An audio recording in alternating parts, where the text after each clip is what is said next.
তুলসী গাছে জল ঢালার সময় এই 3টি মন্ত্র বলুন, আপনার গরিবত্ব দূর হয়ে যাবে। হ্যাঁ বন্ধুরা, যদি আপনার উপর কোনো কষ্ট কাজ হতে হতে আটকে যায়, তাহলে এই 3টি শব্দ প্রয়োগ করুন, আপনার সব কষ্ট দূর হয়ে যাবে। তো চলুন জেনে নিই এই কোন 3টি শব্দ বলা উচিত। এর আগে মাতা রানীর যে কেউ আপনার চরণে লাইক এবং সাবস্ক্রাইব করবে, তার বাড়িতে যেন কখনো সুখ সমৃদ্ধির অভাব না থাকে।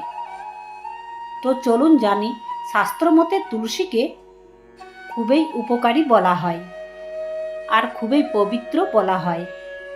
তুলসীতে মা লক্ষ্মীর বাস থাকে। এই জন্য ঘরের মহিলারা তুলসীকে জল দেবার সময় চুল বেঁধে রাখুন, মাথায় সিঁদুর পরুন আর মাথা ঢেকে রাখুন। তারপর এই মন্ত্র বলুন, ওম নমঃ ভগবতে বাসুদেবায়।